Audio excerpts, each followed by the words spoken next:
Olá, amigos. Eu sou Mário Mancuso e estamos hoje aqui para mais um Pausa para o Café. Hoje nós vamos abordar um assunto que, com certeza, é um assunto que aflige muitos cristãos que gostam de cultura pop, né? Ou seja, o que é lícito consumir, o que não é, o que eu posso ver, o que eu não posso ver, determinado filme, determinado seriado, determinada música. Eu posso escutar coisa secular, não posso, né? Como que funciona isso? Hoje nós vamos trazer uma reflexão sobre isso à luz das escrituras. Vamos lá?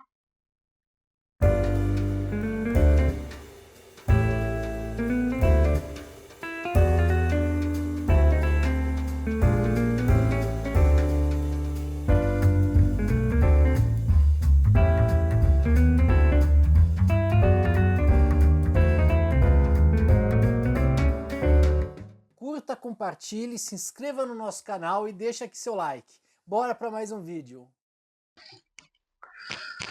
Bom, quando a gente vai escolher um filme, um seriado, qualquer coisa, nós temos sempre que usar o bom senso dentro da nossa. A gente tem que pensar que antes de qualquer coisa nós somos cristãos. Então tudo que a gente vê está sujeito a isso, tudo que a gente faz está sujeito a isso, né? E quando a gente vai consumir um material, a gente tem que ter essa noção, a gente tem que ter essa preocupação. É interessante porque tem algumas pessoas que elas fazem essa diferenciação de conteúdo secular, ou seja, que é um conteúdo do mundo normal, e o conteúdo cristão. Porém, como uma vez eu vi uma entrevista com o pastor Zé Bruno, né, da Igreja da Rocha, ele colocou uma coisa que eu achei muito interessante falando sobre música secular e música cristã. Que não existe um Lá menor santo e um Lá menor do mundo. Não existe um Ré santo e um Ré do mundo. Ou seja, tudo depende de como você faz a música. E na mesma coisa com qualquer conteúdo que você faça. Então, antes da gente conversar um pouquinho sobre, eu quero trazer 3 versículos que eu acho que são fundamentais para a gente entender esse problema. O primeiro deles está em Colossenses 3, 23, que diz: E tudo quando fizerdes, fazei-o de todo o coração, como ao Senhor, e não aos homens. Ou seja, tudo que a gente fizer, a gente tem que pensar que a gente está fazendo para o Senhor. Né? O fim do o ser humano existe para honrar e glorificar a Deus, antes de qualquer coisa. Então, tudo que a gente faz para o Senhor. Né? O segundo versículo que eu quero trazer é 1 Tessalonicenses 5, 21 a 22, que diz: Examinai tudo, retenha o que é bom, né? E abstei-vos de toda aparência do mal. E aí é muito interessante porque Paulo está dizendo em sua carta para os Tessalonicenses que é importante a gente analisar todas as coisas. Então, tudo que acontece, então, por exemplo, eu vou fazer tal coisa. Vou dar um exemplo bem comum aqui. Vou baixar um filme pirata, tá? Porque esse filme não está em nenhum streaming, não está em locadora, não acho. Aí eu vou baixar um filme pirata. Isso é bom ou se não é? Tá? Eu tenho que examinar toda a situação, examinar o contexto, mas acima de tudo, que é o versículo 22, eu tenho que me abster de toda a aparência do mal. Então, se eu desconfio que, eu estou baixando um vídeo pirata, tem esse fator, porque eu não encontro vídeo, porque eu não encontro filme, porque eu não consigo achá-lo. Baixar filme pirata fere os direitos autorais, eu estou prejudicando o autor. Eu tenho uma desconfiança que eu estou fazendo algo ruim. Então não faça. Então não faça. Tá? Porque quando a gente fala de toda a aparência do mal, ele está falando para a gente saber ser de uma desconfiança do que seja o mal. E não exatamente, porque muitas vezes a gente não sabe, existe uma zona muito volúvel, onde a gente não sabe exatamente o que é certo e o que é errado. Então, na dúvida, não faça. Tá? E aí o terceiro versículo é 1 Coríntios 10, 21 a 23, né? Está na carta de Paulo aos Coríntios. Que ele diz: Não podeis beber o cálice do Senhor e o cálice dos demônios. Não podeis ser participantes da mesa do Senhor e da mesa dos demônios. Ou irritamos o Senhor, né? Ou irritaremos o Senhor, aliás, né? Versículo 22, assim, ou irritaremos o Senhor. Somos nós mais fortes do que ele, do que o Senhor, né? Todas as coisas me são lícitas, mas nem todas me convêm. Todas as coisas me são lícitas, são permitidas, mas nem todas as coisas me edificam. E aí é muito interessante porque o Paulo ele traz uma reflexão sobre que a gente não pode se colocar com o mal, a gente não pode se colocar com coisas ruins, com coisas que desagradam a Deus. E aí que vem o grande ponto, nessas 3 reflexões fica muito claro que a gente tem que se abster de coisas que tenham aparência do mal e de coisas que a gente veja que desagrade o Senhor. E aí vem a grande pergunta: como saber o que desagrada o Senhor? Como saber o que é mal? Como saber o que é ruim ou não? E aí a gente tem que identificar a partir de critérios, a gente tem que estabelecer critérios. Então eu posso ver quaisquer filmes, eu posso ouvir quaisquer músicas, eu posso assistir quaisquer seriados, mas em tudo me é lícito, tudo me é permitido, mas nem tudo me convém. É o que Paulo diria. Né? Paulo, você vai assistir tal seriado? Eu posso assistir, mas será que me convém eu assistir? Paulo, você vai escutar tal música? Posso ouvir, mas será que me convém? E aí é justamente isso, como eu falei antes, na dúvida, não faça. Né? E aí a gente tem essa questão de como estabelecer esses critérios. E aqui eu vou dar a minha opinião, algumas dicas de como eu faço quando eu vou fazer. Então, primeiramente, a obra ela traz uma mensagem contra ou a favor de Deus. E o que seria isso? Seria, por exemplo, se você está vendo um filme onde ele defende, vamos falar uma história de amor, falar uma coisa bem clichê, uma história de amor que foque em adultério. Então, uma moça que é casada com um cara e de repente ela conhece um outro e entende que há uma ligação espiritual e que isso e que aquilo e transcende, blá blá blá blá blá blá, e ela se entrega a esse caso de amor e fala e ela fala justamente assim: não, eu fiz em nome do amor. Isso não é amor, isso é desejo da carne. Tá? O adultério ele é uma coisa que é totalmente contra as escrituras. Né? E é claro que quem está inserido nele, muitas vezes, você já deve ter visto isso em diversos locais, a pessoa ela cria todo tipo de desculpas, de narrativas, de histórias, dizendo por que, que eu fiz isso, por que, que eu não fiz, por que é que é assim, por que, que não é assim, tal. Mas são narrativas que a mente cria para justificar algo que está o mal feito. Então, na verdade, ele é um mal feito. Ele é uma coisa errada. Se você tem um filme que defende esse tipo de coisa, então ele é um filme que ele tem um conteúdo que ele desagrada a Deus. Às vezes a gente pode dizer que o marido ele é um cara frio, é um cara distante, é um cara que não dá atenção, um cara que não é tão amoroso, um cara que só pensa em trabalho, um cara que é fechado e por isso a esposa se sentiu solitária e se voltou para outras relações. Ela precisava experimentar emoções, ela precisava descobrir sua sexualidade, né? E tantas outras coisas, e aí ela foi para esse caminho do adultério. Isso não é lícito. O casamento ele é uma instituição aos olhos de Cristo, de Deus, né, aos olhos cristãos, ele é uma instituição indissolúvel. Indissolúvel. Existe, divórcio existe por causa da dureza dos homens, como disse Jesus, mas ele é uma instituição indissolúvel. Então você entende que é uma narrativa para justificar um pecado. Então aí um outro critério seria a moral, a essência da história ofende a doutrina cristã, e aí eu acho que é bem esse caso que eu falei agora, tá?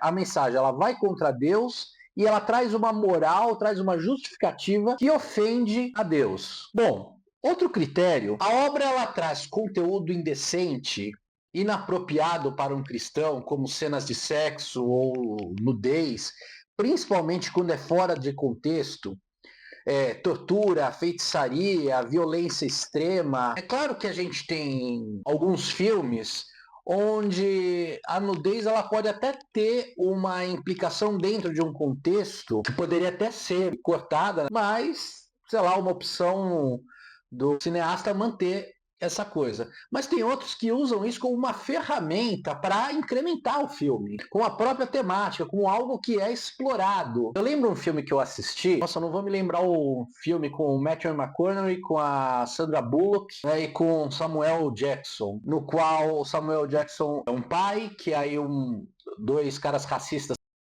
a filha dele, e ele vai e mata os caras, né? E aí ele vai a julgamento e quem vai defendê-lo é o Matthew McConaughey.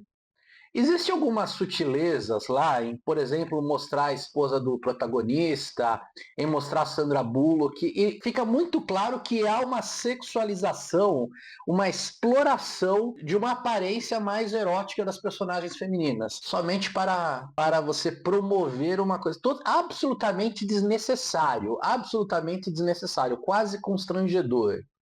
Então isso é uma coisa que eu acho que é uma decisão do diretor muito ruim, sabe? Ele tem que pôr uma personagem feminina, mas ele vai sexualizar aquela personagem para ter um plus a mais, porque ele sabe que vai ter uma meia dúzia de pessoas que vão assistir esse filme por causa disso. Então é esse tipo de coisa que eu falo. Em relação à tortura, em relação à feitiçaria, violência extrema, ou seja, várias coisas que elas são postas não dentro de um contexto.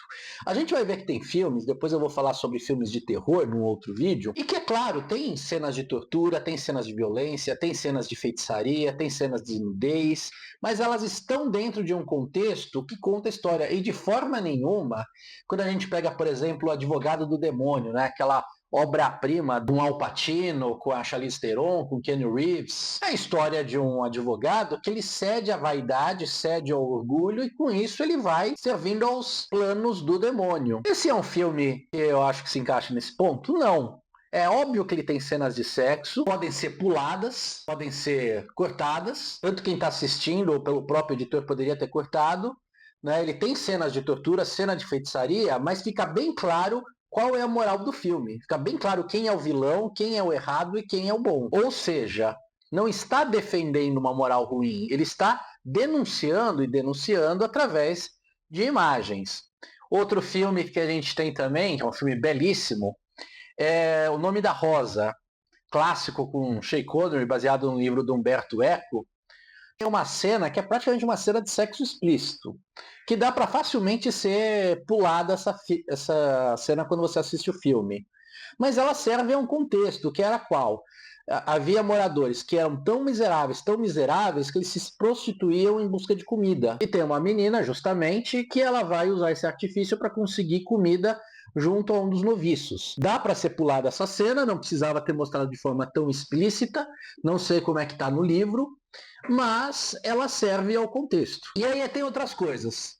A obra ela faz apologia a coisas que ofendem a Deus, e aqui eu trago vários exemplos. Peaky Blinders, por exemplo, uma série espetacular com Cillian Murphy, né, grande sucesso da Netflix. É uma série muito boa, muito bem produzida, as histórias muito bacanas, só que é um personagem que ele é totalmente amoral, sabe? Ele é extremamente violento, ele pratica violência contra pessoas, violência sexual, então ele é tudo de errado. E é engraçado que foi criando uma aura de masculinidade, de uma masculinidade estoica em torno do personagem principal, que é o Tom Shelby, né, personagem do Cillian Murphy. Só que ele é um cara todo errado, é um cara que merecia apodrecer na prisão. Temos a série Lúcifer, que não tenho o que falar, que é onde o Lúcifer, o Satanás, vem para a Terra e ele se une com uma policial para resolver casos. Então aí vira uma paródia do qual Deus é um ser distante e o diabo é um pobre inocente, um menino rebelde, um adolescente rebelde, mas que no fundo é uma boa pessoa. Absurdo em diversos graus. Promove muito o erotismo, a sexualização, a homossexualização, vários princípios, várias coisas que ofendem a fé cristã.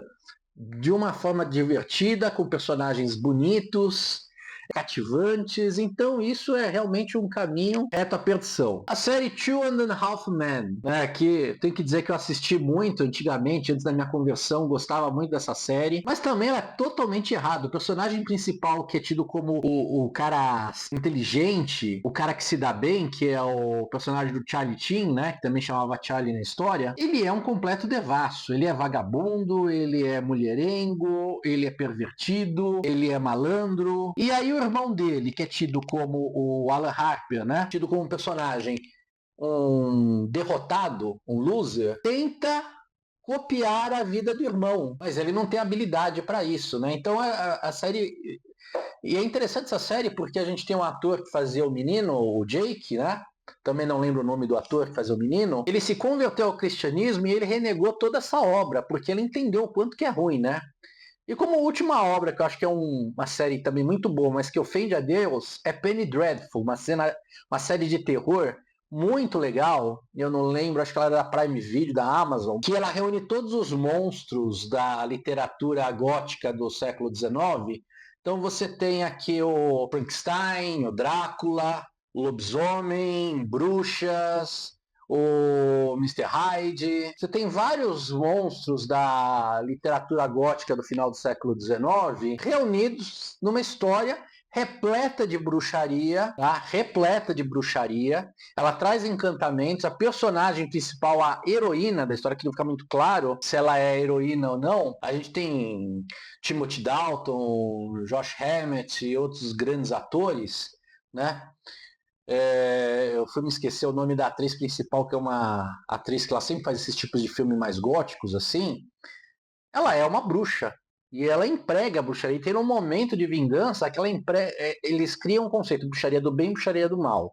E tem um momento onde ela é tomada de fúria e ela encarna toda a bruxaria do mal. Então ela faz encantamentos demoníacos, tudo, né? Tem todo esse contexto. Uma série muito pesada, mas muito pesada mesmo, em questão de violência, de sexo, de bruxaria. Então é uma série que eu não recomendo jamais para qualquer pessoa, mesmo não cristão. E aí a gente tem outros conteúdos, para finalizar, que são conteúdos que, apesar de serem não cristãos, eles não ofendem a Deus. É claro, eles trazem coisas que são questionáveis, né? E aí eu vou pegar como exemplo a série The Rook, grande sucesso da Amazon e também agora foi para Universal, que ele vive um homem de 45 anos que resolve se tornar policial. Tem muitas coisas lá que dá para... Ela tem um viés progressista, né, um pouco anticristão, assim, porém ela é uma série que beneficia não, mas ela enaltece a lealdade entre as pessoas, um casamento impressionante que teve 4 casamentos durante a série, todos muito bons, muito felizes, muito fiéis, muito bacana. É claro que eles não seguem os passos de um casamento cristão, não é uma série cristã, ela não se propõe a isso, mas ela, por outro lado, ela não é só coisa ruim o tempo todo. Maldição da Residência Rio é uma série que ela vai aludir questões de contatos com os espíritos, e também tem um casal homossexual, porém, isso não compromete, ela traz um outro contexto mais profundo, inclusive tem alguns vídeos do Iago Martins, do grande teólogo Iago Martins, falando sobre essa série.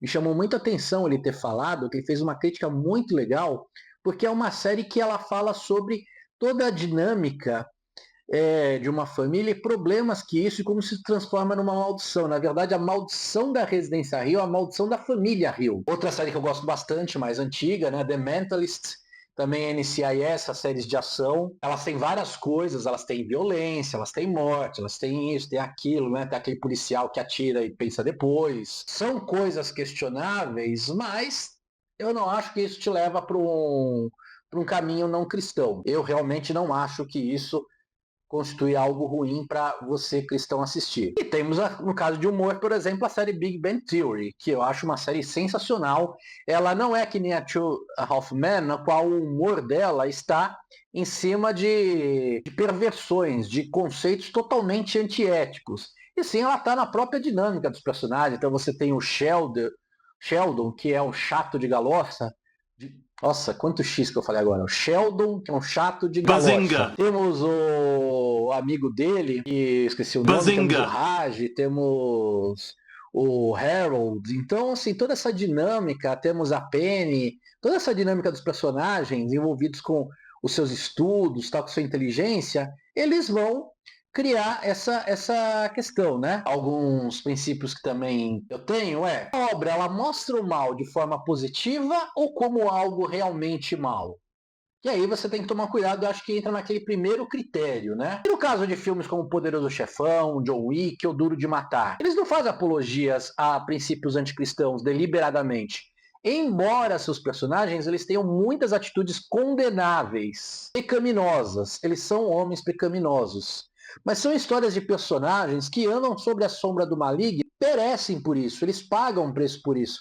Pô, Poderoso Chefão é sensacional. Eu vou fazer um vídeo sobre Poderoso Chefão, porque merece falar sobre toda a saga de Michael Corleone. Toda a saga que ele teve, como ele cai, como ele se reergue, como ele se arrepende no final e tem um fim bem trágico por toda a vida de erros que ele teve. E para terminar, no caso de músicas, como que a gente faz? Falei de músicas, o cristão pode escutar música secular ou não? Eu levo muito em consideração as letras. Primeiro fato, o que a letra está dizendo, o que ela defende, e também um pouco do perfil da banda, do cantor. E aí é interessante, porque, por exemplo, Led Zeppelin é uma banda que depois que eu me converti, eu não escuto mais. É belíssima as músicas, som incrível, maravilhoso, todos são gênios, mas era uma banda que sempre ela andou num culto à bruxaria, ao ocultismo, envolvida em perversões sexuais, drogas, várias coisas, de uma forma muito pesada, como um estilo de vida, com uma crença, com uma apologia diferente de outras bandas, e ela mascarava isso nas letras. A letra de Stairway to Heaven, por exemplo, eu vi uma análise certa vez, ela é um manifesto humanista anticristão. Uma música belíssima. Não tem como dizer que não é bonito, né? Aquela melodia. E temos bandas, né? O meu editor vai ficar bravo comigo, mas como a AC/DC também. É uma banda divertida, tem um som incrível. Sou fãzaço do Angus Young, de todos eles, da banda. Já tive cover, cantei em cover do AC/DC, acreditem ou não. Editor, bota uma palhinha pro pessoal ver.